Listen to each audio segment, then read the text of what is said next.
funny how people unsubscribe from your life without notice. One day they swear forever, the next they're gone. But hey, if you're here, hit subscribe. It's free, unlike loyalty. I was kicked out of the house because my sister made up a story about me selling drugs. My parents believed her without any evidence.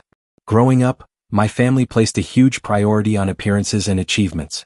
My father, Benjamin, 57M, works at a prestigious insurance company and is highly respected in his field. My mother, Olivia, 56F, is a biology professor and the epitome of a caring, devoted mother. At least that's how she appears to the outside world. But within our home, everything came with conditions.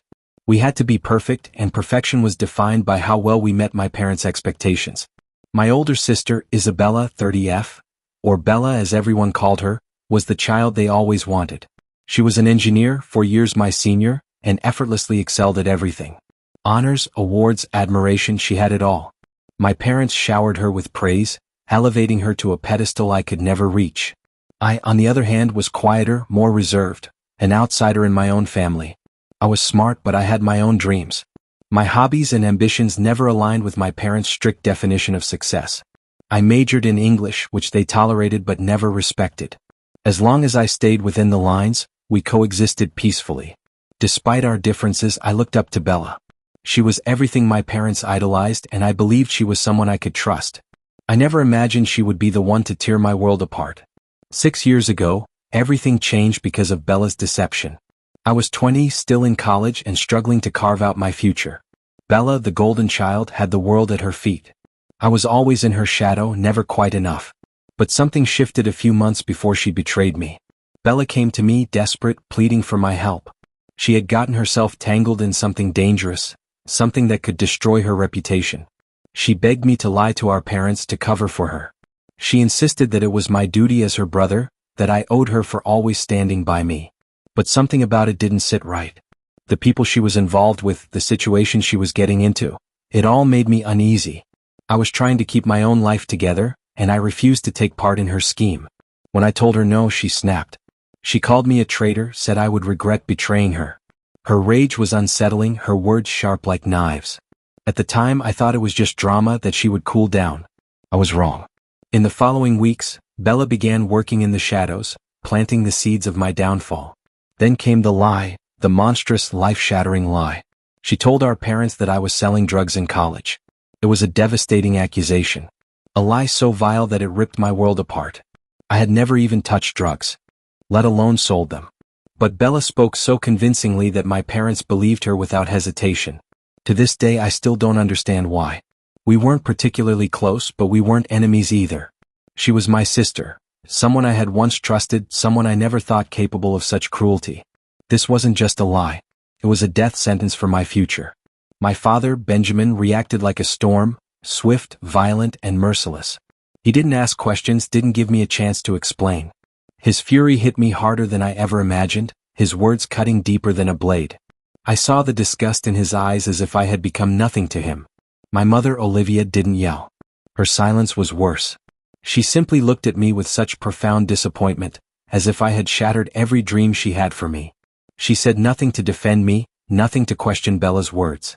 And then there was Bella.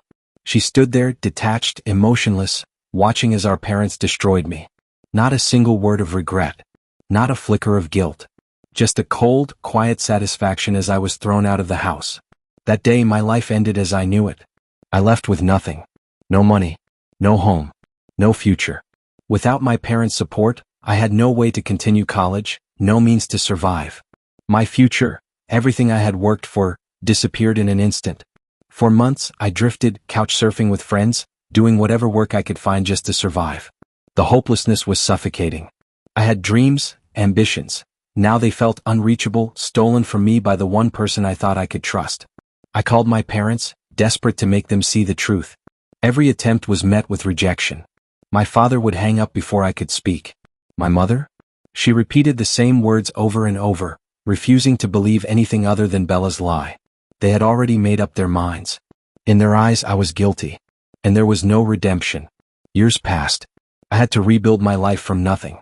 I scraped together every cent, went back to school part-time while working long hours to keep myself afloat. It was brutal, but I refused to let their betrayal define me.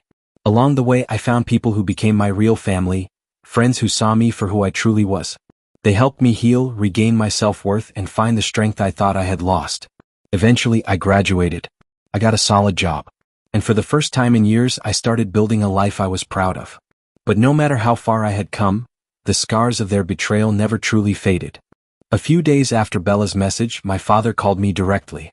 I hesitated before answering, but curiosity got the better of me. His voice was unfamiliar after so many years, colder than I remembered, but there was something else too. Guilt? Or was it just obligation? He got straight to the point.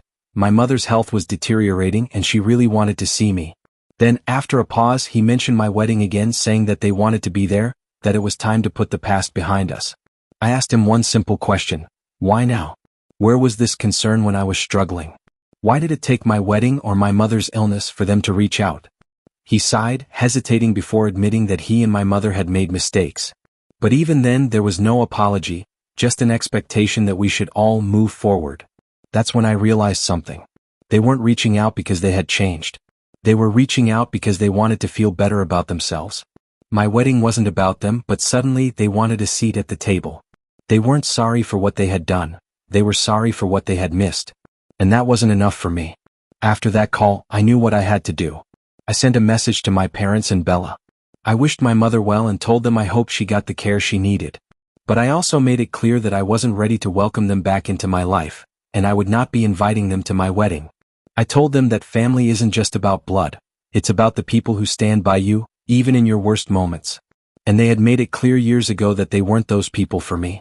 The responses were exactly what I expected. My father sent a short reply saying he was disappointed in my decision. My mother, still silent, didn't respond at all. Bella? She lashed out, calling me selfish, saying I was tearing the family apart. But in truth they had done that themselves long ago. When I told Mark about my final decision, he pulled me into his arms and whispered, "I'm proud of you." And for the first time in years I felt like I had truly chosen myself. My wedding will be filled with people who love and support me, people who have been there for me in ways my own family never was. And I'm at peace with that. So to anyone reading this I ask, does this story resonate with you? Have you ever had to walk away from people who were supposed to love you? The lesson here is simple. Forgiveness is for you, not for them. You don't owe anyone a place in your life just because of shared DNA. The real family is the one you build, the people who stand by you when it matters most. If this story touched you in any way, let us know in the comments. And if you believe in choosing your own happiness, like, share, and subscribe for more stories that remind us of our worth.